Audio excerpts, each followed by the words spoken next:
आज हम लोग अध्याय 3 देखेंगे। अध्याय 3 आपका क्या है? दो चर वाले रैखिक समीकरण युग्म। क्या है? दो चर वाले रैखिक समीकरण युग्म।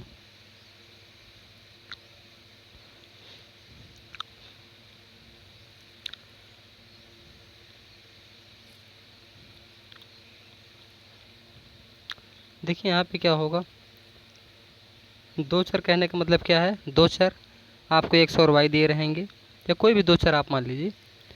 एक समीकरण हो गया ये, ठीक, और एक दूसरा समीकरण दिया गया होगा, एक ही मान लो यहाँ पे दिया गया है, ठीक है। अभी दो समीकरण अगर एक साथ लें हम, ठीक है, तो इनको कहेंगे क्या? रैखिक समीकरण युग्म। रैखिक समीकरण हो गए दोनों, एक और एक, दो। अब अगर साथ में लेंगे तो क्या हो जाएगा? ये युग्म हो जाएगा, ठीक। तो इनके लिए देखिए हम एक टेबल बनाते हैं, ठीक। जैसे y बराबर क्या आएगा? x-4। तो यहाँ पे क्या करेंगे हम? x के कुछ मान रखेंगे, y के कुछ मान मिलते जाएंगे हमें। जैसे यहाँ पे x की जगह पे हमने एक रखा है, x की जगह पे कितना रखा? एक। तो y की जगह पे कितना आएगा? y बराबर 4 - 1 3 आएगा। सेम इसी प्रकार से x की जगह पे 0 रखेंगे तो y कितना आएगा? 4 आएगा।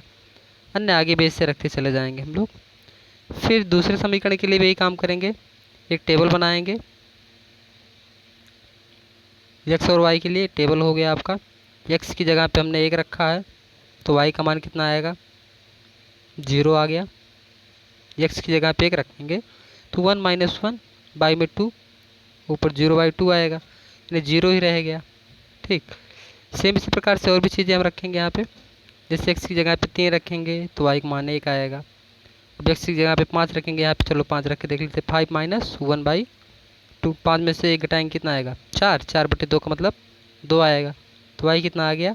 2 आ गया। सेम इसी प्रकार से आगे भी रखते हम लोग चले जाएंगे टेबल बनाने के लिए, जब भी टेबल बनाएंगे हम लोग।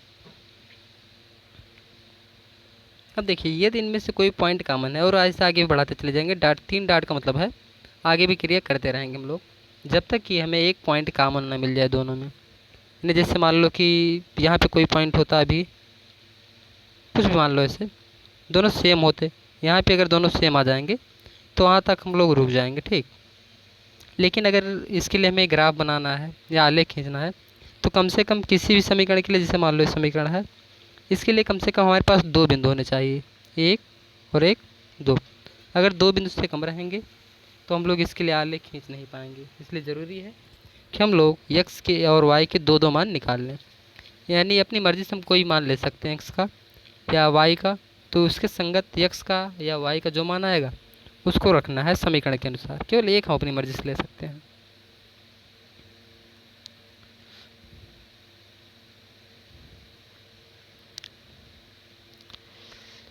देखिए दो चरों में रैखिक समीकरण युग्म है। समीकरण आपका क्या है? ax + by + c = 0 के रूप का, जहाँ a b c वास्तविक संख्याएं हैं और a तथा b शून्य नहीं है। a तथा b क्या है? शून्य नहीं है। a और b शून्य नहीं है, इसका मतलब क्या है? a² + b² = 0। a 0 नहीं है, a² + b² not equal to 0 है। क्या है? नॉट इक्वल टू 0 है, ये 0 के बराबर नहीं होगा। आगे देखते हैं हम लोग। ऐसे समीकरण का हल संख्याओं के मानों का एक युग्म होता है। एक x के लिए तथा y के लिए समीकरण के दोनों पक्षों को बराबर कर देता है। यानी x और y के जो मान रखेंगे हम, वह समीकरण के दोनों पक्ष को बराबर कर देगा। यानी जैसे मान लो कि बायां पक्ष, अगर दाहिना पक्ष 0 है तो x और y का मान रखेंगे तो बायां पक्ष भी ऑटोमेटिक 0 हो जाएगा, ठीक। जैसे x और y का मान अगर मिला है तो ये दायां पक्ष 0 है तो बायां पक्ष भी क्या हो जाएगा? 0 हो जाएगा, ठीक। अब देखिए व्यापक रूप में क्या लिखेंगे? तो अगर दो समीकरण हमें दिए गए हैं, a1x + b1y + c1 = 0। दूसरे समीकरण को व्यापक रूप में मानेंगे a2x + b2y + c2 = 0। क्या यहाँ पे मानेंगे? व्यापक रूप में समीकरणों को हम इस चैप्टर में पढ़ेंगे। a1x + b1y + c1 = 0, a2x + b2y + c2 = 0।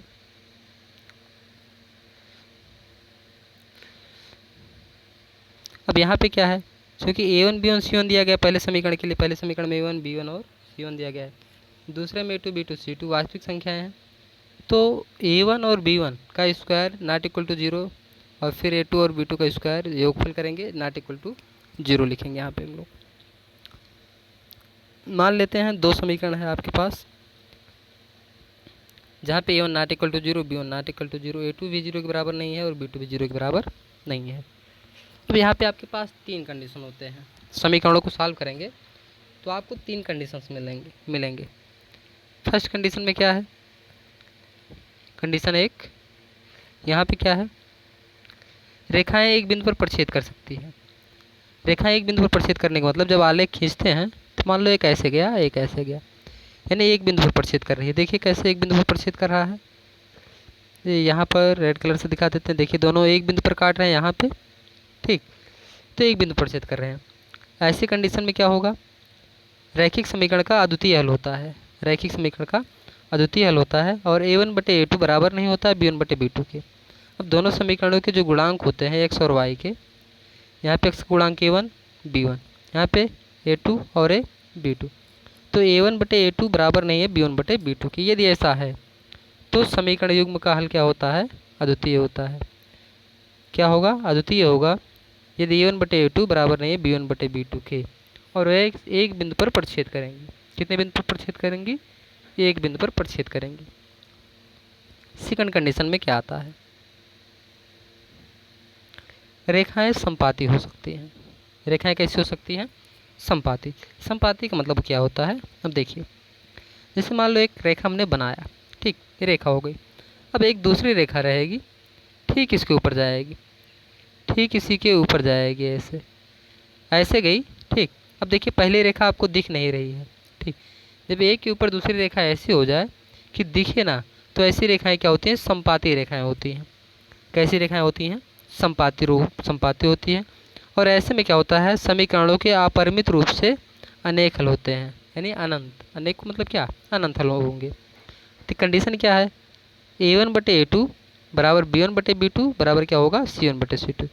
A1/A2 बराबर B1/B2 बराबर C1/C2 की। यदि ऐसा है तो अपरिमित रूप से अनेक हल होते हैं। और ऐसे कंडीशन में देखिए समीकरण युग्म जो होता है वो संगत होता है। क्या होता है, ऐसे में क्या होता है, संगत होता है, संगत। ये दोनों के लिए, चाहे पहले की कंडीशन लगाओ चाहे दूसरे की कंडीशन लगाओ।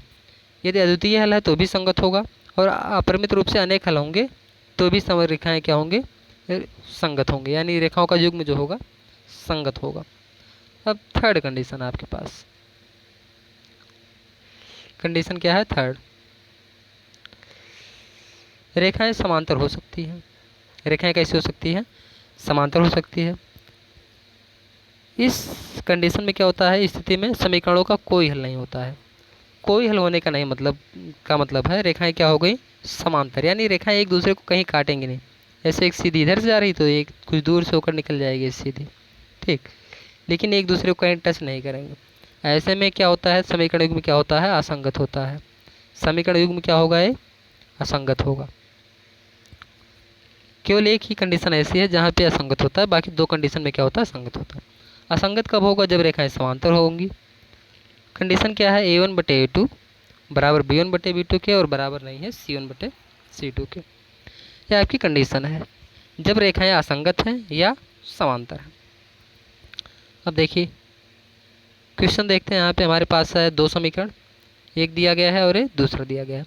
कह रहा संगत हैं। यदि ऐसा है, ग्राफ द्वारा जांच कीजिए कि समीकरण में क्या है, संगत है। यदि ऐसा है तो इन्हें ग्राफ द्वारा हल कीजिए। अब ध्यान से देखिए, आप पहला समीकरण आपके पास है 3x + 3y इक्वल टू क्या है, 6a। इसके लिए एक टेबल बनाएंगे हम। टेबल में देखिए बच्चे दो बातें आपको ध्यान देनी, जब भी ग्राफ आपको बनाना हो, ठीक, जब भी क्या बनाना हो, ग्राफ, तो पहले संगत और असंगत जांच कर लेंगे हम लोग। A1/A2 बराबर B1/B2 के बराबर C1/C2 के, या बराबर नहीं जो भी कंडीशन आएगी, ठीक है। यहाँ से संगत और असंगत हम लोग जांच कर सकते हैं। टेबल बनाने के लिए एक बार जब भी हमें ग्राफ बनाना होगा तो एक बार x को और एक बार y को कम से कम 0 ज़रूर कर लेंगे हम लोग, ठीक है। इससे हमारा ग्राफ आसान हो जाएगा बनाने में। तो x की जगह पे 0 रखेंगे तो y की जगह पे y का मान कितना आएगा, x 0 हो गया तो y कितना है, ये 3y इक्वल टू क्या आएगा, 6 आएगा। और y बराबर कितना आएगा, 3 से काटेंगे 2, यहाँ पे 2 आ गया, ठीक। सेम इसी प्रकार से आगे भी रखा है, 3 रखा, यहाँ पे 1 आया, यहाँ पे 6 रखा, 0 आया, फिर ऐसे 3 रखा, माइनस में 3 आ गया है, ठीक। अब नेक्स्ट पेज पे चलते हैं हम लोग। ये दूसरा समीकरण आपके पास है, 2x + 3y = क्या है, 12 है। तो यहाँ भी वही काम किया है, x को 0 किया तो y कितना आ गया, -4। आप यहाँ पे रख के सॉल्व कर सकते हो, अपनी तरफ से x आप मान सकते हो या y को मान सकते हो, किसी एक को अपनी तरफ से मान लो, लेकिन दोनों को आपको नहीं मानना है, ऐसे में कंडीशन में गलत हो जाएगा आपका। एक को मानिए और दूसरे का मान निकाल लीजिए आप, ठीक है। आपकी मर्ज़ी, आप y मानना चाहते हो, x मानना चाहते हो, कोई बात नहीं, चलेगा सब। अब ऐसे यहाँ पे 3 रखा तो y का मान -2 आया, 6 रखा 0 आया, -3 रखा तो -6 आया। तो आप देखिए यहाँ पे 0 6 0 जो है, ये 6 0, ठीक क्या है, ये पॉइंट जो 6 0 है ये यहाँ भी है, इस दूसरे समीकरण में आ रहा है, और ये जो 6 0 पॉइंट है, ठीक है, ये देखिए यहाँ पे ये फर्स्ट समीकरण में भी आ रहा है। किस में, फर्स्ट समीकरण में भी ये 6 0 आ रहा है, ठीक। इसका मतलब इस 6 0 अगर जो पॉइंट दोनों में कॉमन होगा, पहले समीकरण के टेबल में भी यही आया है और दूसरे समीकरण के टेबल में भी 6 0 आया है। इसका मतलब जो दोनों रेखाएं होंगी इस पॉइंट पे कट करेंगे एक दूसरे को, ठीक है। कितने पर कट करेंगे, 6 0 पर कट करेंगे। अब आगे देखिए आप लोग, यहाँ पे इसके लिए ग्राफ बनाया है, किसी एक रेखा के लिए बनाया है, पॉइंट को दर्शाया ABC, दूसरे के लिए बनाया है, और दोनों काटेंगे कहाँ पे, जब x का मान देखिए काटा कहाँ पे है, जब x 6 था और y क्या था, 0। x कितना था, 6, और y कितना था, 0।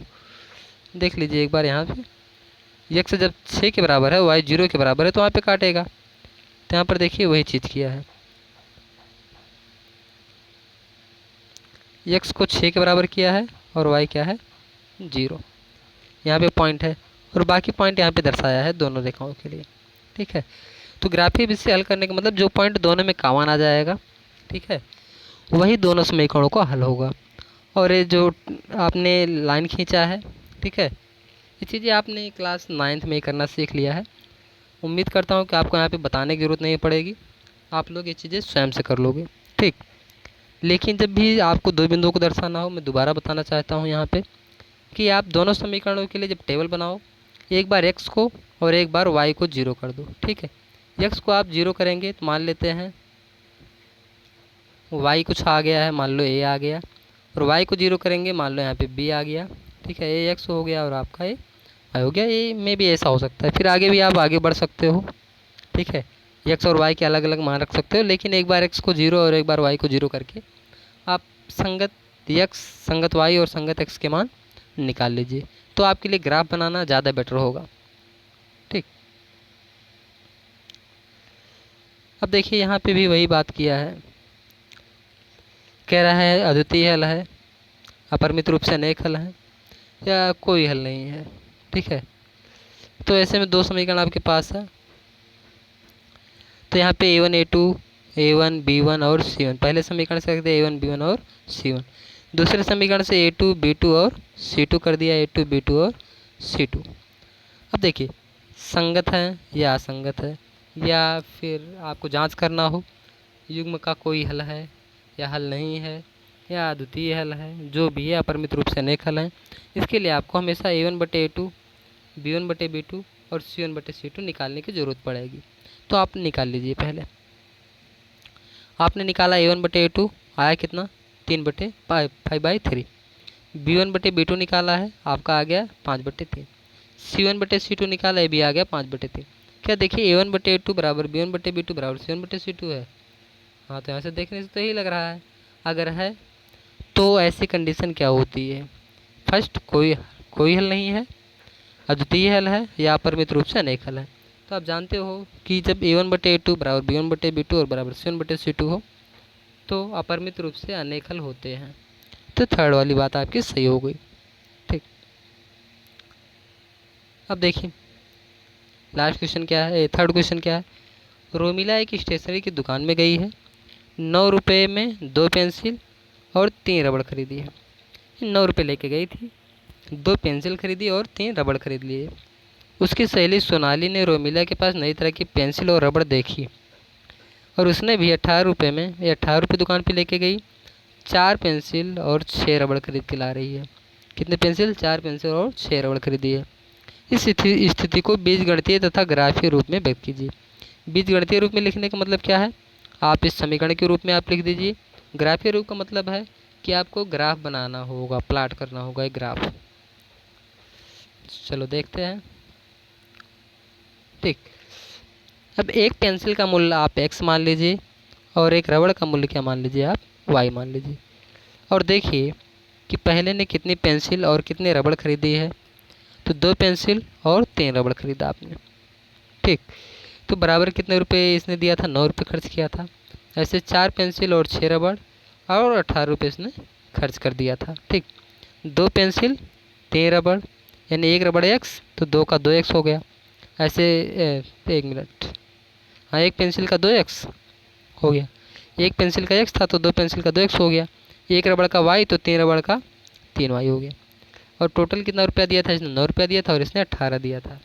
लेकिन इसने क्या किया था? 4 पेंसिल खरीदा था और 6 रबड़। अब टेबल बना लेते हैं हम लोग।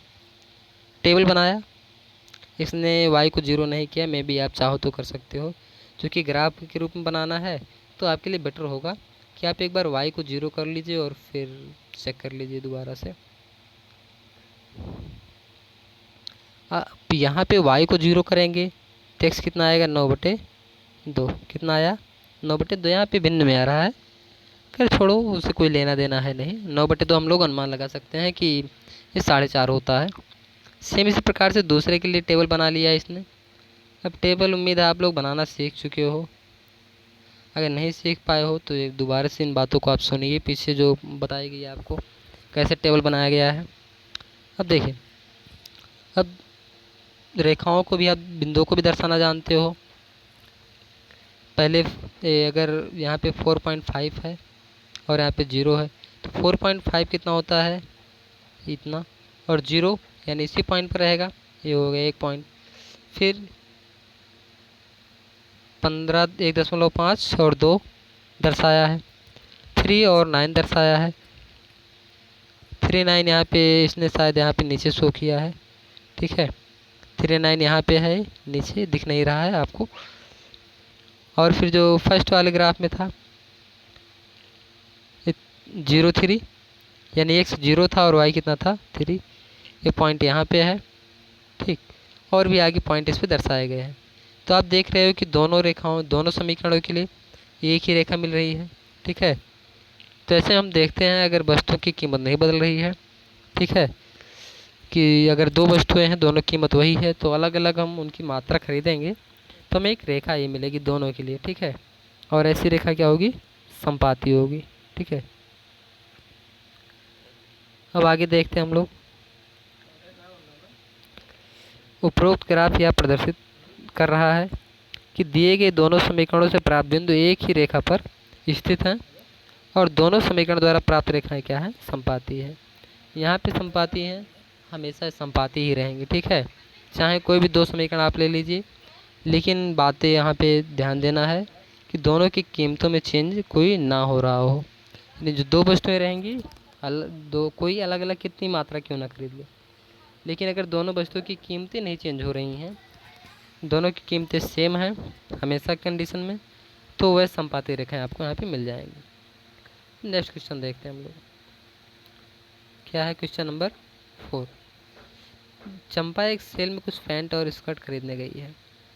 ठीक, अब उसकी सहेलियों ने पूछा कि प्रत्येक की कितने नग खरीदे।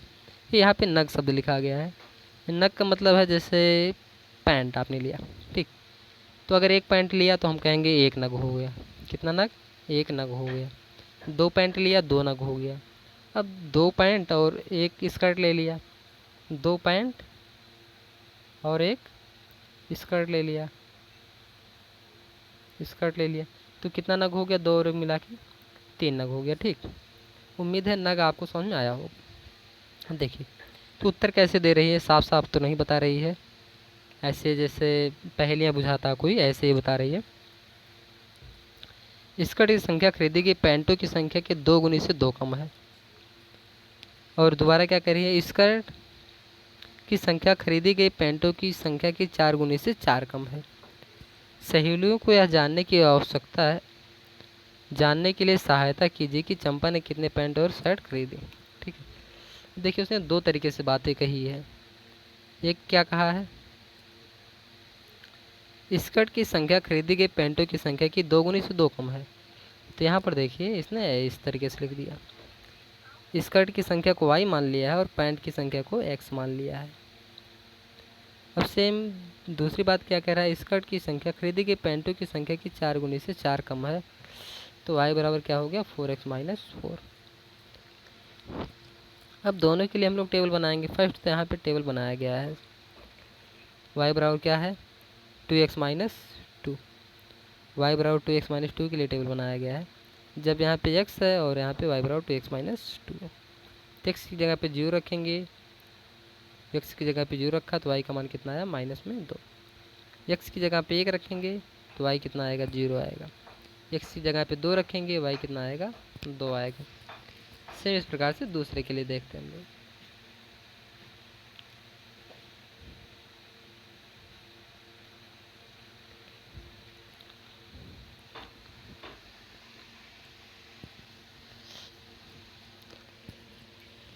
अब यहाँ पर देखिए दूसरे के लिए यहाँ पे टेबल बना लिया 4x माइनस 4 के लिए। तो उम्मीद है टेबल बताने की ज़रूरत नहीं है। इसने x का मान रखा, x का मान रखा, x का रखा और y आपको मिलता चला गया जो भी मिला यहाँ पे। अब इसका आलेख बनाया इसने दोनों रेखाओं के लिए, एक ये आलेख हो गया और एक ये हो गया। दोनों जिस बिंदु पर काटेंगे, ठीक है, यहाँ पे जो x का मान है, x यहाँ पे यानी भुज, और यहाँ पे क्या है y निर्देशांक यानी कोटि जो है। तो x क्या है, पैंटों की संख्या थी तो पैंट मान लेंगे, पैंटों की संख्या आएगी। y क्या है, स्कर्ट की संख्या तो स्कर्ट की संख्या आएगी। देख लेते हैं कौन से पॉइंट पर ऐसा है। ठीक है, तो दोनों किस पॉइंट पे काट रहे हैं एक दूसरे को, ये 1 0 शायद है। ठीक है, कितना है 1 0।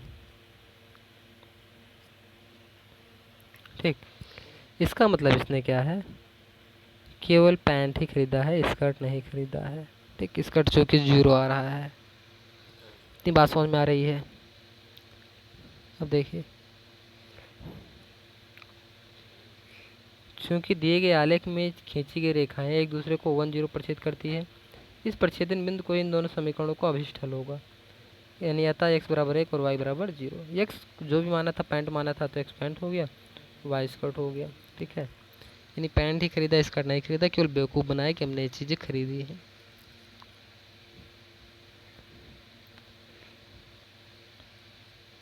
नेक्स्ट एग्जाम्पल देखते हैं। समीकरण आपको दिए गए हैं 2, यानी युग्म है। कह रहा आलेख खींचिए इस प्रकार, रेखाओं और एक सतह से बने त्रिभुज का क्षेत्रफल ज्ञात कीजिए। क्वेश्चन आप ध्यान से देखिए बच्चे यहाँ पे, ऐसे में जब भी ये त्रिभुज खींचने की बात कर दे दोनों समीकरणों और कोई एक अक्ष देगा, ठीक है, जैसे x अक्ष देगा या y अक्ष देगा, तो हमें यहाँ पे ध्यान देना है वही कि एक बार x को 0 कर लेंगे और एक बार y को 0 करेंगे। यहाँ पर देखिए x 0 है, यहाँ पे y 0 है। सेम ऐसे दूसरे समीकरण में भी ऐसे ही किया है। ठीक, बाकी एक पॉइंट को ही आप ले लो अपनी मर्ज़ी से, बहुत ज़्यादा मायने नहीं रखता आपके लिए। यहाँ पे बात है जो तीसरा पॉइंट है 2 और 4 जो आया है दोनों में समान है। इसका मतलब जो दोनों रेखाएं हैं पॉइंट 2 4 पर एक दूसरे को काटेंगे ज़रूर।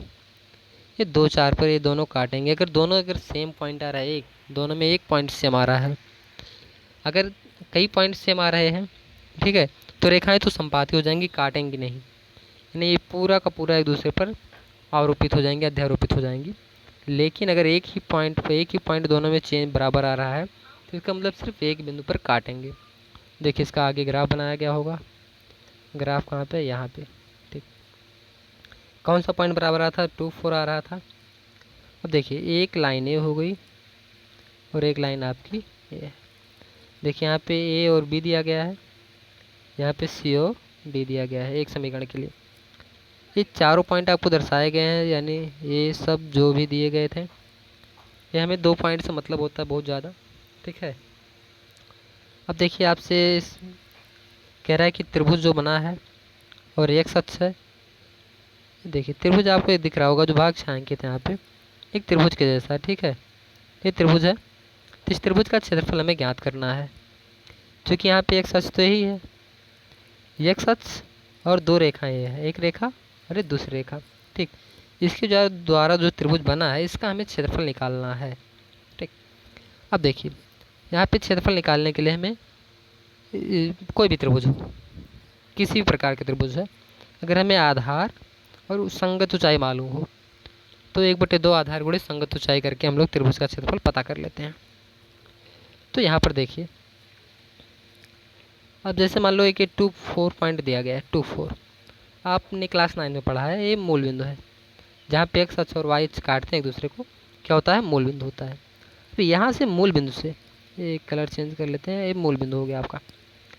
ये मूल बिंदु से आगे जाएंगे, अगर इस पॉइंट तक में आना है पहले एक्स अक्ष पर चलेंगे जो कि भुज की लंबाई होती है, फिर वाई अक्ष पर जो जाएंगे वो कोण की लंबाई होती है 4, ठीक। और लंबवत जाते हैं, ऐसा नहीं कि हम ऐसे घूमते हुए जाएँ, 90 अंश कोण बना, ये 60 अंश का 45 अंश कोण बनाएंगे, सीधे 90 अंश कोण बनाते हुए जाएंगे। तो 90 अंश का कोण जहाँ बनता है आप उसी को ऊंचाई बोलते हो।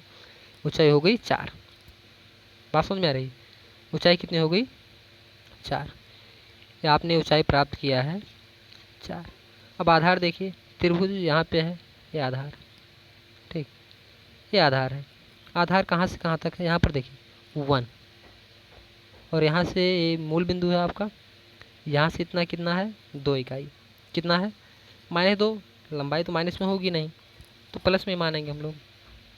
कलर चेंज करके लिखते हैं, देखिए यहाँ से यहाँ तक 1 है, यहाँ से यहाँ तक 1 है, और यहाँ से यहाँ तक कितनी है 2, तो पूरी लंबाई कितनी हो गई 3। क्षेत्रफल 1/2, आधार 3, ऊंचाई 4, 2 से काट दो, 2 दूनी 4 यानी 2 तिहाई 6, यानी 2 × 3 कितना हो गया आपका 6 वर्ग इकाई। त्रिभुज का क्षेत्रफल कितना आया 6 वर्ग इकाई। देखिए वही बात यहाँ पे किया है, 1/2 आधार गुणे शीर्ष लंब, तो 1/2 3 × 4 बराबर कितना आ गया 6, यानी 2 से 4 काट दिया, 2 आ गया, 2 तिहाई 6 हो गया। जब भी हो, ठीक है, आधार आपको अगर मालूम, जो भी आधार मालूम है उस पर आप एक लंब ड्रा कर दो, फिर आगे बढ़ा दो, आप इसको आगे बढ़ा दिया आपने, यानी लंब कहीं न कहीं इस रेखा को आगे बढ़ाने पर काटेगा, जहाँ पे काटेगा हमें लंबाई वहाँ से नहीं लेनी है, हमें तो लंबाई त्रिभुज की लेनी है और ऊंचाई भी संगत लंबाई आधार का लेना है। तो यहाँ पे हो गया ये संगत आधार पे, लेकिन देखिए त्रिभुज का जो आधार है केवल यहाँ से यहाँ तक है, हमें ऊंचाई ये लंबाई लेनी है, ठीक। और देखना है कि मूल बिंदु को पार कर रहा है कि नहीं कर रहा है। यहाँ से यहाँ तक की दूरी कितनी है, यहाँ से यहाँ तक की दूरी कितनी है, दोनों को जोड़ लेंगे, ठीक। ऐसा नहीं कि दूरी माइनस में, यहाँ पे माइनस में लिखा गया है और यहाँ पे प्लस में कर दें और बराबर -1 लिख दें, तो ऐसा नहीं होगा। आप दूरी है, दूरी को आप प्लस में लेंगे हमेशा, 2 और +1 बराबर 3 ऐसे करेंगे, चूँकि दूरी 1 है यहाँ से यहाँ तक और यहाँ से यहाँ तक कितनी है 2।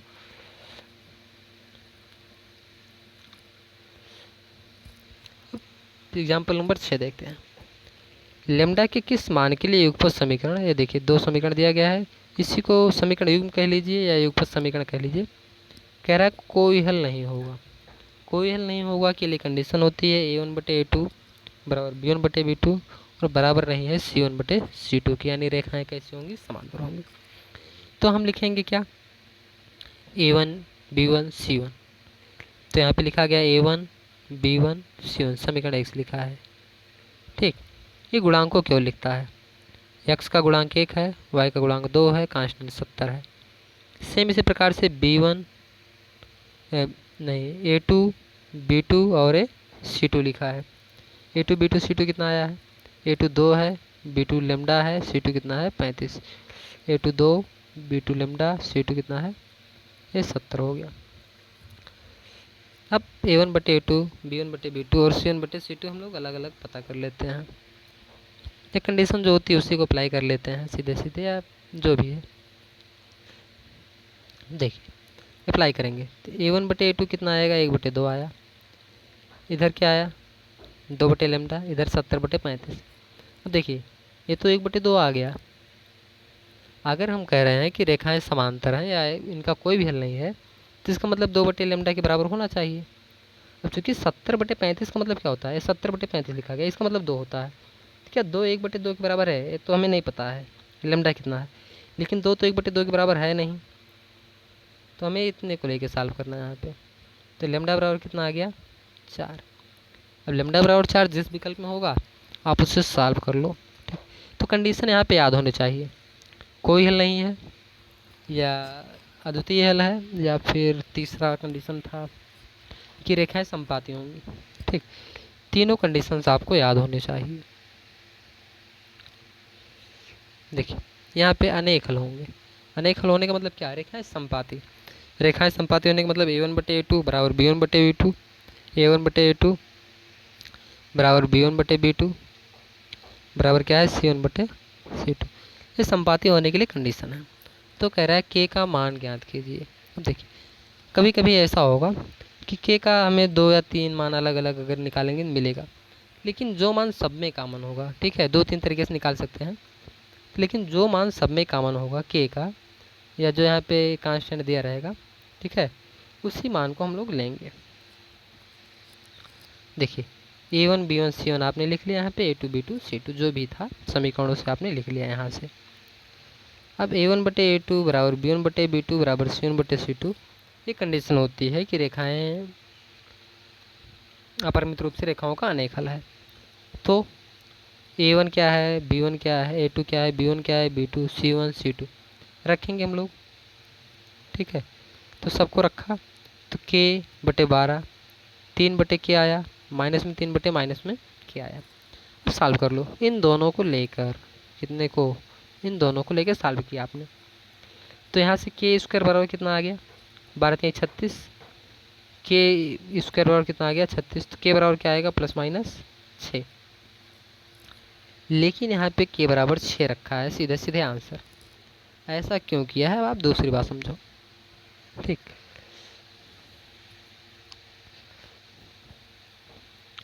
अब आगे देखते हैं हम लोग कि k बराबर प्लस में 6 लिया है, माइनस में 6 क्यों नहीं लिया है। अब देखिए अगर इन दोनों को लेके हम लोग सॉल्व करें, इन दोनों को लेके सॉल्व करें, तो यहाँ से भी k का मान कितना आएगा? प्लस में 6 मान लो या माइनस में 6 मान लो, जो भी मान लो आप, ठीक। अब देखिए यहाँ पे, तो यहाँ पे तो दोनों प्लस में आएगा, इन दोनों को लेके सॉल्व नहीं कर सकते हम लोग, ठीक है। किन दोनों को? ये लास्ट का देख लीजिए, इन दोनों को लेके सॉल्व नहीं कर पाएंगे, क्यों? क्योंकि k से k कैंसिल हो जाएगा, ठीक है। माइनस माइनस कैंसिल हुआ, k से k कैंसिल हुआ, तो यहाँ पे तो k का कोई मान नहीं निकला, मान केवल एक जगह से k का निकल रहा है, या इन फर्स्ट और लास्ट से निकल रहा है, या तो फर्स्ट और सेकंड से निकल रहा है, ठीक। अब देखिए यहाँ पे हटाते कैसे हैं इसको हम लोग। k का 2 मान है, प्लस में 6 या माइनस में 6। चलो देखते हैं कैसे इसको सॉल्व करेंगे कि k का मान हमें कौन सा लेना है। अब k की जगह पे माइनस में 6 अगर हम रखते हैं, माइनस में 6, ठीक, तो क्या आएगा? और प्लस में 6 रखते हैं तो क्या आएगा? तो k की जगह पे हम लोग पहले क्या रखेंगे? प्लस में 6 रखते हैं, ठीक। क्या रखेंगे? प्लस में 6। तो k का मान अगर हम प्लस में 6 रखेंगे तो यहाँ पे है, देखिए क्या, इस वाले रो में रखेंगे हम लोग, यहाँ पे इस लाइन में, तो 6/12, 6 बटे कितना हो गया ये?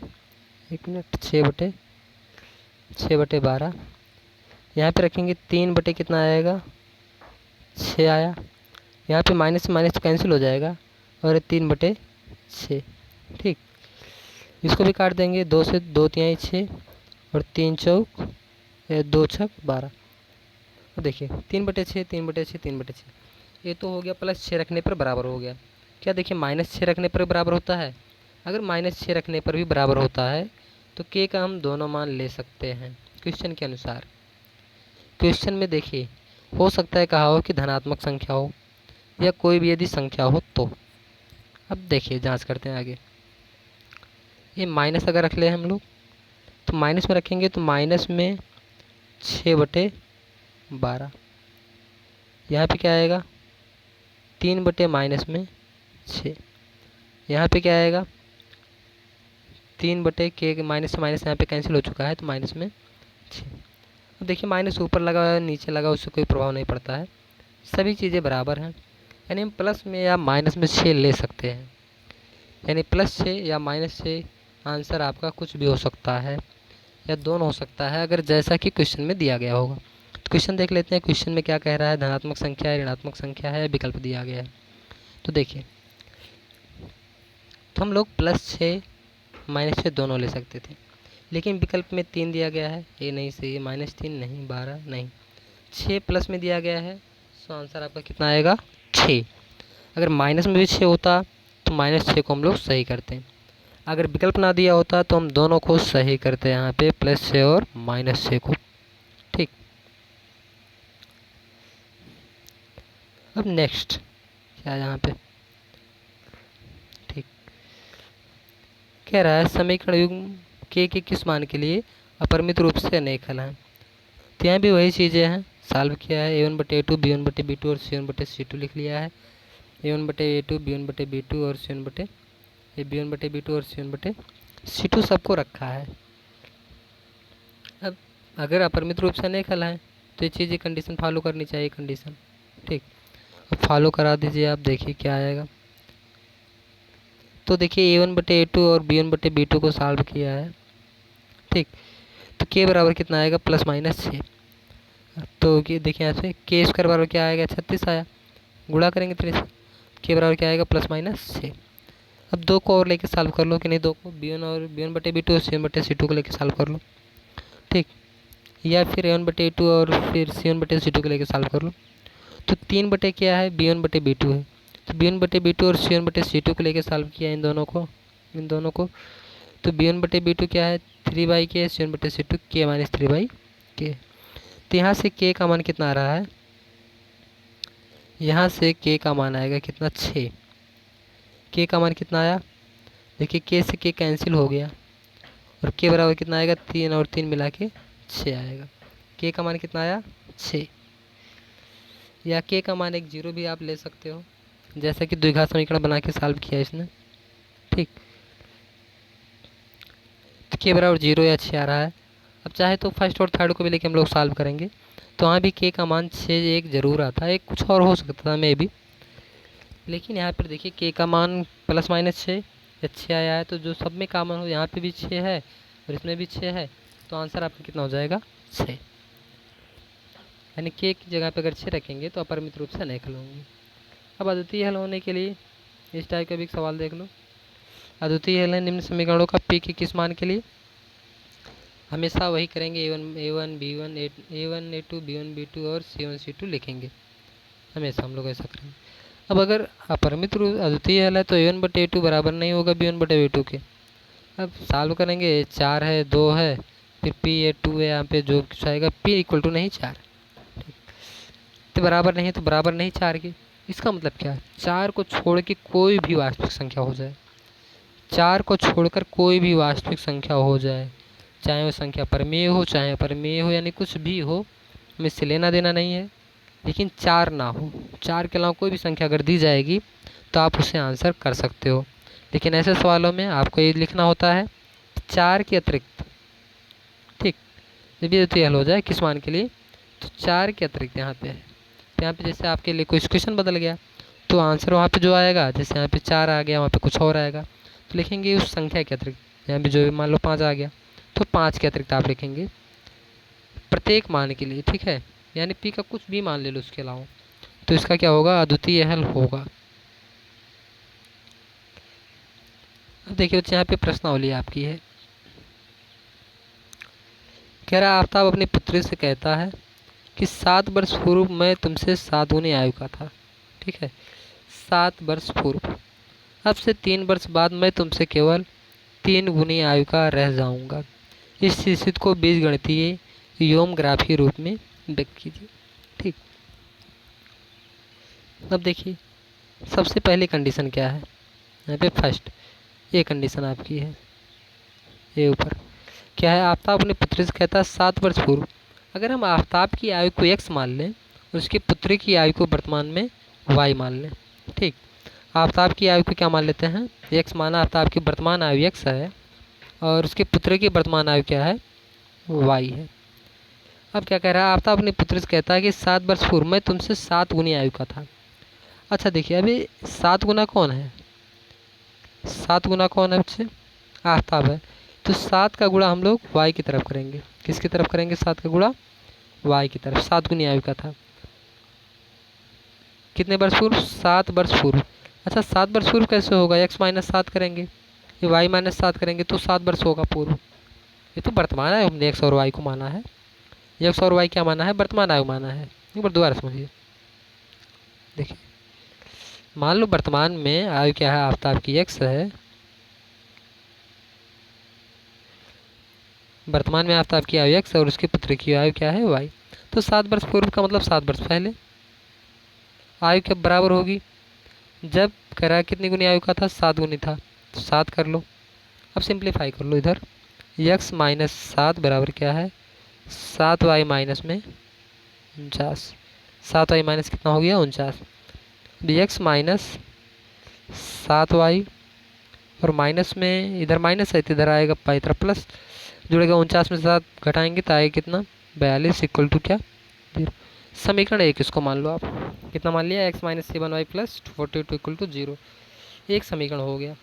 अब आपको इसके लिए टेबल बनाना होगा, क्या करेंगे आप, टेबल बनाएंगे इसके लिए। अब सेकंड समीकरण लिखते हैं हम लोग, ठीक। सेकंड समीकरण क्या है, अब से 3 वर्ष बाद, अब से, अब अभी यानी वर्तमान से, वर्तमान में एक क्या x और दूसरे क्या थी y। 3 वर्ष बाद का मतलब लेट हो रहा है तो प्लस 3 कर दो, 3 ऐड कर दो दोनों तरफ। मैं केवल तुमसे 3 गुनी आयु का रह जाऊँगा, 3 गुना रह जाएगा ये 3 गुना रह जाएगा, 3 का गुणा दूसरे तरफ कर लेंगे हम लोग, यानी x प्लस 3 इक्वल टू क्या, 3y प्लस 9। अब x माइनस 3y माइनस में 9 इधर आए घटेगा 6 इक्वल टू 0। समीकरण 2 हो गया। अब दोनों के लिए टेबल बनाएंगे, लाइन खींचेंगे और एक पॉइंट दोनों में कॉमन आएगा, तो सॉल्व कर लो। लाइन खींच के जो पॉइंट कॉमन आएगा वही इन दोनों की वर्तमान आयु होगी, एक्स और वाई, ठीक है। केवल अच्छा सॉल्व करने के लिए नहीं कर रहा है, तो आपको समीकरणों को सॉल्व नहीं करना है, केवल ग्राफीय रूप में व्यक्त करना है, यानी ग्राफ खींचना है, और बीजगणितीय रूप में तो हमने व्यक्त कर दिया है, ठीक। दोनों के लिए टेबल बना लीजिए और ग्राफ खींच लीजिए। सेम इसी प्रकार से क्वेश्चन नंबर 2 है, 2 किलोग्राम सेब 1 किलोग्राम अंगूर। अच्छा अगर 1 किलोग्राम सेब की कीमत x मान लें और अंगूर की कीमत 1 किलो का y मान लें, तो 2 किलो का 2x प्लस वाई बराबर कितना है, 160। एक समीकरण हो गया। ऐसे 4 महीने बाद कह रहा है, 4 किलोग्राम सेब और 2 किलोग्राम अंगूर, 4 किलोग्राम सेब और 2 किलोग्राम अंगूर की कीमत कितनी हो जा रही है, 300 रुपये हो जा रही है। अब कह रहा है क्या, 300 जाता है। इस स्थिति को बीजगणितीय और ज्यामितीय रूप में व्यक्त कीजिए। ये तो बीजगणितीय रूप में हो गया। अब इसको आप ग्राफ के रूप में दर्शाइए। पहले इसके लिए टेबल बनाओ, फर्स्ट समीकरण के लिए, फिर सेकंड के लिए टेबल बनाओ और फिर उसको ग्राफ बना दीजिए, आप लाइन के रूप में दर्शाइए। वही हो जाएगा आपका क्या, बीजगणित ज्यामितीय रूप, बीजगणितीय रूप हो गया। इससे उम्मीद है आप देखिए यहाँ पे कह रहा है ज्यामितीय रूप में व्यक्त कीजिए, कुछ करना नहीं है, ज्यामितीय रूप में आप व्यक्त कर सकते हो। यहाँ भी वही है, देखिए जब भी कह रहा है ग्राफीय विधि से हल कीजिए, हल करने का मतलब क्या, पेंसिल और कलम दोनों की कीमत आपको पता करनी है। तो देखिए जब भी आप ग्राफीय विधि से हल करते हो, ठीक, तो आप ये समझ नहीं पाते हो कि ऐसा हम एक्स की जगह पे क्या रखें, वाई का मान दोनों समीकरणों के लिए सेम आ जाए, ठीक। जैसे दोनों समीकरणों में एक्स का क्या मान रख दें हम, कि वाई सेम आ जाए। तो यहाँ पे आप देखिए एक बार पहले से पढ़ चुके हो, एक बार वैसे ऑलरेडी मैं बता चुका हूँ आप लोगों को कि किस तरीके से आप समीकरणों को सॉल्व करते हो। उस तरीके से कहीं रफ पेपर में सॉल्व कर लो और फिर आप रख दो यहाँ पे, नहीं तो आप अनुमान आसानी से नहीं लगा पाओगे। मान लो कि यहाँ पे डिजिट छोटी है तो यहाँ अनुमान आप लगा सकते हो कि एक्स की जगह पे क्या रखें, वाई का मान क्या हो जाए, दोनों में इक्वल हो जाए। तो यहाँ पे इस क्वेश्चन के लिए चलो मैं अनुमान लगा के बताता हूँ कैसे है। ये 5 है, मान लो 5x प्लस 7y बराबर क्या, 50। ये x और y क्यों, एक पेंसिल कीमत x, एक कलम की कीमत क्या है y। सेम ऐसे दूसरे समीकरण के लिए 7 पेंसिल की 7x, 5 कलम की 5y बराबर कितना है 46। अब ध्यान से समझना बच्चे, यहाँ पे ये 5 है, ये 5 का मल्टीपल है। 5 की मल्टीप्लाई आप करते चले जाओ, 5 पहाड़ा पढ़ते चले जाओ, और देखो फिर 7 का पहाड़ा भी उसमें आप जोड़ते चले जाओ कि कब ऐसा हो जाए कि जैसे 5 के पहाड़े में क्या आएगा, ये तो 50 है, ठीक, कि उसके बाद जोड़ने के बाद 7 का भी पूरा पूरा मल्टीपल जुड़ जाए। तो आप कहोगे कि 35 और 15, 7 पच्चीस 35 होता है और 5 तिहाई 15। अगर x को हम 3 ले लें, क्या x को 3 ले लें, x को कितना ले लें 3, और y को ले लें 5, तो 50 हो जाएगा। अब यहाँ पे चेक करो क्या ये बातें सही है। यहाँ पे x की जगह पे 3 लेंगे तो आप 7 त्रिक 21 हो गया, 7 त्रिक 21। यहाँ पे 5 लेंगे तो 5 25, क्या सही आ रहा है 46, आप देख लो 46 आ रहा है। इसका मतलब x की जगह पे 3 और y की जगह पे आप 5 ले लो, और यानी x 3 और y 5 होगा, यही बात सही है। अब सेकंड पार्ट, 10 लोगों ने भाग लिया, मान लो लड़की लड़कियों की संख्या पूछ रहा है आपसे, तो विद्यार्थियों की संख्या है तो उसमें लड़के होंगे लड़कियाँ होंगी, तो यानी x प्लस वाई बराबर कितना है 10। ये लड़कियों की संख्या लड़कों की संख्या से 4 अधिक है, लड़कियाँ अधिक हैं। अब देखिए, तो लड़कों की संख्या को x माना है, तो y बराबर क्या है x प्लस 4। अब लड़कों की जो संख्या है उससे 4 अधिक है लड़कियों की संख्या, ऐसा किया गया है। अब चाहो तो एक तरफ कर लो सबको। अब देखिए, लड़के और लड़कियों की संख्या ज्ञात करने के लिए कह रहा है, तो जब भी अधिक या कम की बात करेगा, एक दूसरे से कुछ अधिक है या कुछ कम है और दोनों का योगफल दिया गया हो, ठीक, तो एक बढ़िया तरीका मैं बताता हूँ। एक तो आप तरीके एक अनुमान लगा सकते हो, दूसरा तरीका क्या है अनुमान लगाने का छोड़ो, अभी दोनों का योगफल कितना है 10, योगफल कितना है 10, कितने का डिफरेंस है दोनों में 4 का, दोनों का डिफरेंस कितना है 4 का। अच्छा, दोनों का आधा आधा कर लेंगे, कितना कितना मिलेगा 5। तो अब देखिए, एक को घटाते बढ़ाते जाएंगे एक एक, अगर इसको हम लोग 4 करें तो ये कितना आएगा 6। फिर दोनों का डिफरेंस कितना है 2, यहाँ पर देखिए डिफरेंस कितना है 0, यहाँ पे डिफरेंस कितने का हो गया 2, यहाँ पे 3 करेंगे, यहाँ पे कितना हो जाएगा 7, डिफरेंस कितने का हो गया 4 का, ठीक। तो यानी लड़कों की संख्या 3, लड़कियों की संख्या होगी 7, तभी 4 लड़कियाँ अधिक आएंगी यहाँ पे। बात समझ में आ रही है। और समीकरणों को सॉल्व करके आप बता सकते हो, सॉल्व करने का तरीका आपको एक बार पता है कैसे किया जाता है, हमने बताया भी है, शायद 9 में भी बताया गया हो, 10 में तो एक बार बताया गया, लेकिन दोबारा से देख रहे हैं तो, या फिर ग्राफी भी से आप सॉल्व कर लो।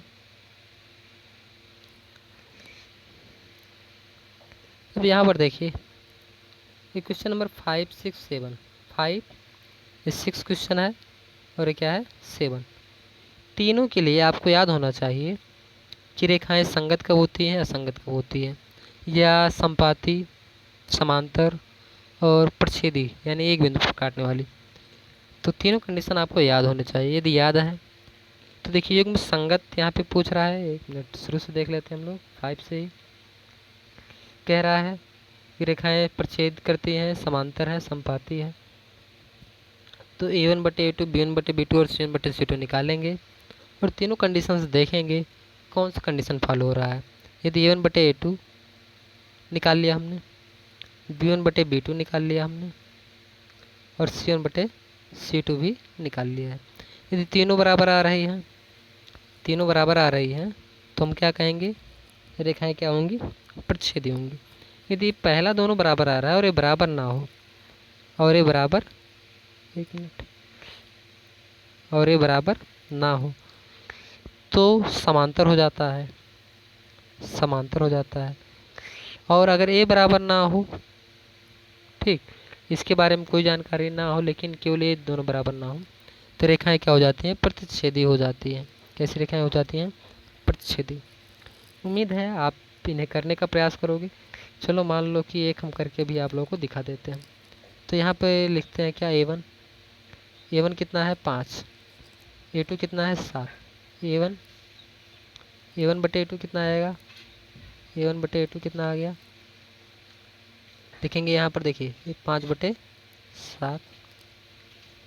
B1/B2 कितना आ रहा है, ये माइनस में आ रहा है, 2 से काट दो, 2 3 6, यानी माइनस में 4/6 बराबर कितना आएगा, माइनस में 2/3। अब देखिए एक तो क्या था, बराबर था, एक बराबर नहीं था। A1/A2 B1/B2।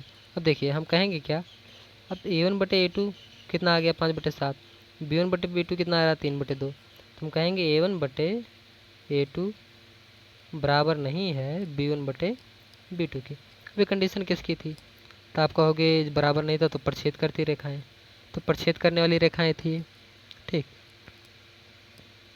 कैसी रेखाएं थी, प्रच्छेद करने वाली इस कंडीशन में, तो प्रच्छेदी रेखाएं हो गई। ठीक, ऐसे अन्य भी कंडीशन जो भी रहेगा में भी आप करने का प्रयास करेंगे। देखिए संगत और असंगत बताना है। संगत के लिए दो चीज़ें हैं, हमने बताया था, यदि रेखाएं प्रच्छेदी हैं या रेखाएं संपाती हैं, तो ऐसी कंडीशन में क्या होते हैं, संगत होते हैं। और यदि संगत है तभी हम उनको ग्राफीय विधि से हल करेंगे। तो इन सब के लिए उम्मीद आप करोगे। सेम इसी प्रकार से संगत और असंगत करना है। देखिए इस क्वेश्चन में ग्राफीय विधि से हल भी करना है, तो अभी आप हल करोगे, हल करने का मतलब x और y का मान निकालोगे। यहाँ पे केवल संगत और असंगत बताना है। तो क्वेश्चन नंबर 7 में क्या है, संगत और असंगत आप बताएंगे।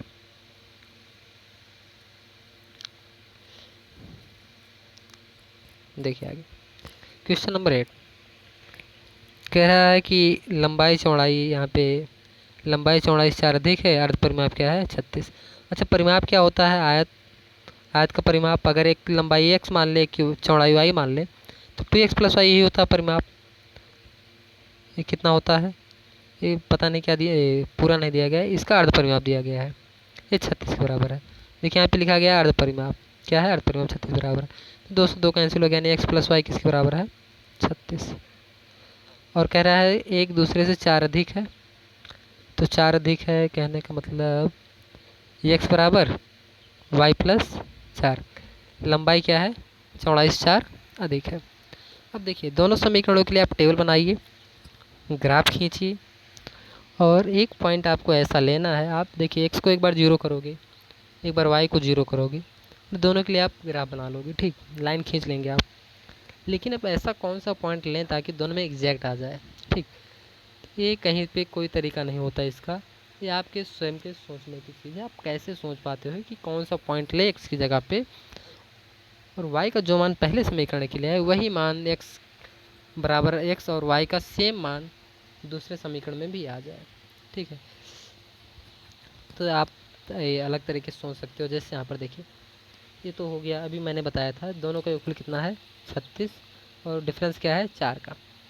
चलो देख, दोनों का योगफल कितना है, 36, कितना है 36, डिफरेंस कितने का लेना है, 4 का, 18 आप दे दो। ठीक, देखिए डिफरेंस कितने का था, 4 का। अच्छा 4 का अगर हम आधा करें, 4 का आधा कितना होता है, 2, तो एक तरफ 2 आप ऐड कर दो, एक तरफ 2 घटा लो, इधर 2 घटा लीजिए, आप इधर 2 ऐड कर दीजिए, कितना हो गया 20, और कितना हो गया 16। अब देखिए 20 और 16 36 होता है, यानी लंबाई अधिक है तो 20 हो गया, चौड़ाई क्या है 16, यानी x की जगह पे आप 20 ले सकते हो और y की जगह पे 16 ले सकते हो। तो ऐसा करने पर आपके समीकरण सेटिस्फाई हो जाएंगे फिर। ठीक है, तो अनुमान लगाना है आपको कि हम क्या क्या लें ताकि ऐसा हो जाए, नहीं तो आप एक तरफ से लेते जाओगे आपका टेबल बनता जाएगा, फिर कुछ हो नहीं पाएगा। ठीक है, आप सोचते रहोगे क्या रखें।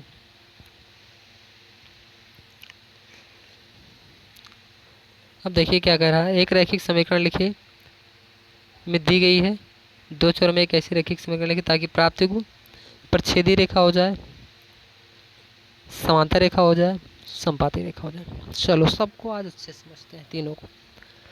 तो सबसे पहले हम लोग देखेंगे क्या, रेखाएं प्रच्छेद करती हैं। जब भी रेखाएं प्रच्छेद करने वाली हो, ठीक, तो जैसे इस समीकरण के लिए कह रहा है, तो हमें अगर लिखना होगा तो हम x और y के गुणांक को चेंज कर देंगे, केवल x और y के गुणांक को चेंज करेंगे, कुछ नहीं करेंगे। तो जैसे यहाँ पे 2x है तो यहाँ पे 3x कर दो, और प्लस 2y कर दो।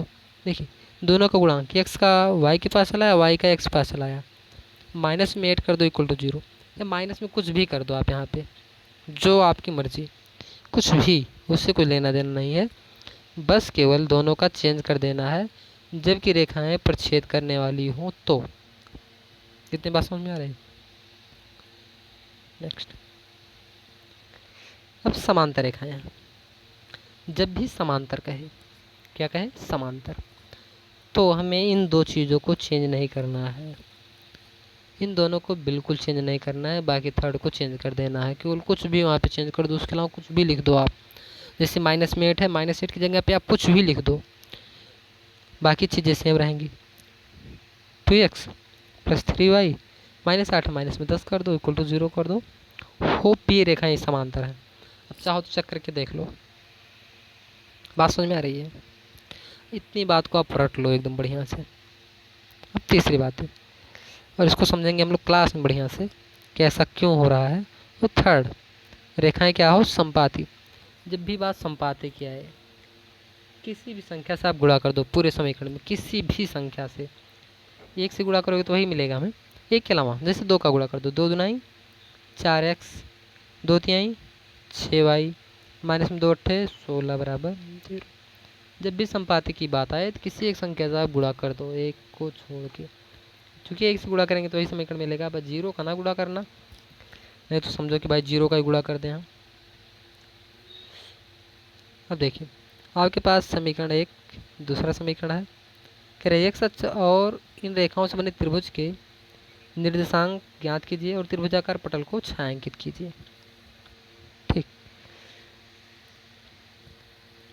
इन रेखाओं से बने त्रिभुजों के शीर्ष के निर्देशांक ज्ञात करना है, यानी त्रिभुज के जो 3 शीर्ष होते हैं हमें शीर्षों के ज्ञात करना है और त्रिभुजाकार पटल को छायांकित करना है।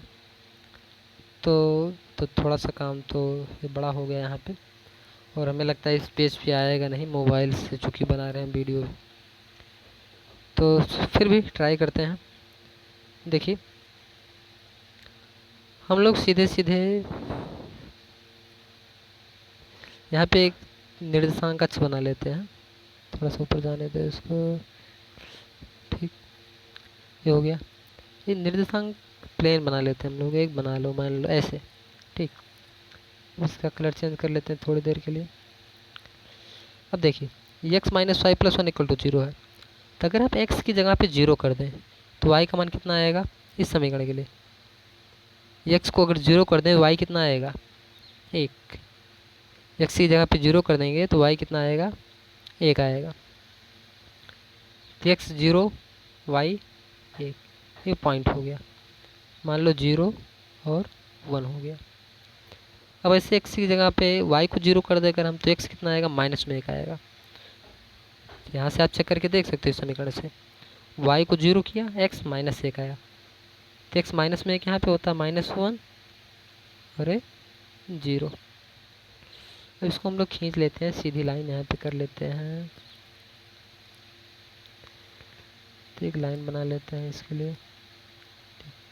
एक लाइन आपके पास ये हो गई।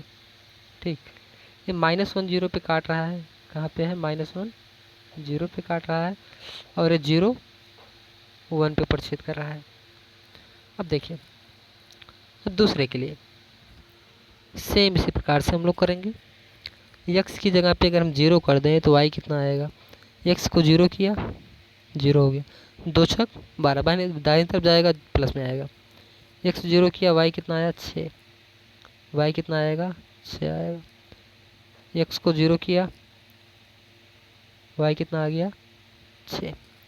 अब पुनः y को 0 करेंगे, x कितना आएगा? y को 0 किया, y कितना आएगा? 4। कितना आएगा? y 4, x को, अच्छा y को 0 करेंगे, x कितना आएगा? 4। मान लो x 4 इधर है और ये 0।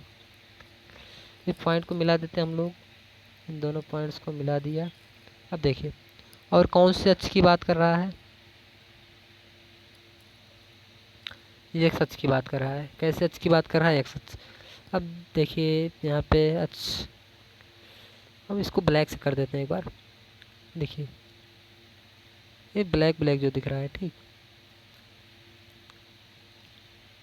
ट्रायंगल। ट्रायंगल के शीर्ष आपको पता करने हैं। तो एक शीर्ष तो ये हो गया -1 0, एक शीर्ष क्या हो गया, एक शीर्ष आपका हो गया है -1 0, ये -1 0 है। दूसरा शीर्ष 4 0 है। तीसरा शीर्ष आप कैसे पता करोगे?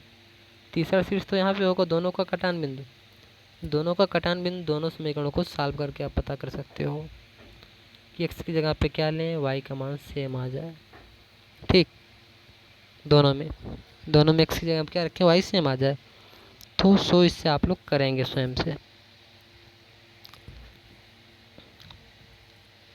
अब देखिए क्वेश्चन 11 भी है इस प्रकार से और कह रहा है त्रिभुज का क्षेत्रफल ज्ञात करना है।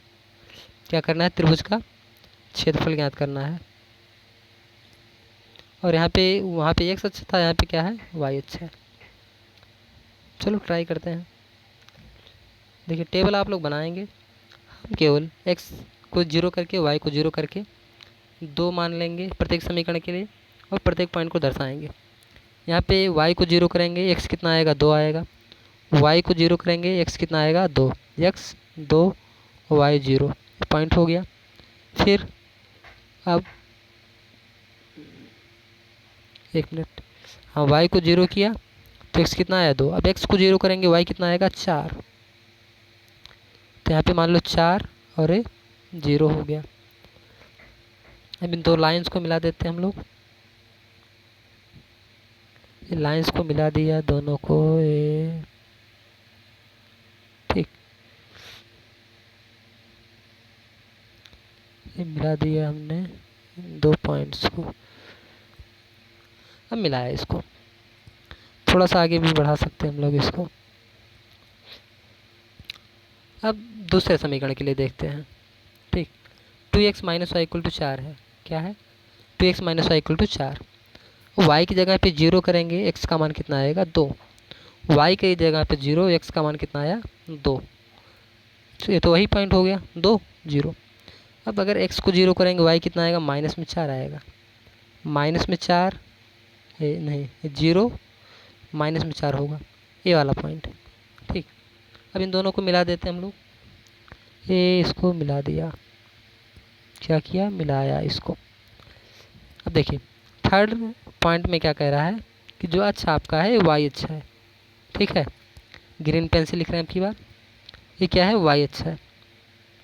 अब देखिए त्रिभुज आपका क्या बना, ये y अच्छा आपका हो गया, एक लाइन ये हो गई ग्रीन से, ये हो गया। त्रिभुज के तीनों शीर्ष, एक तो 0 - 4 है, एक क्या है 4 0 है, एक क्या है 0.20। अब त्रिभुज जो बन गया ये त्रिभुज आपका है त्रिभुज। ठीक है, इसका क्षेत्रफल आपको पता करना है। तो देखिए अभी इसको अगर हम आधार मान लें, आधार के लिए कलर ले लेते हैं हम लोग, ये रेड।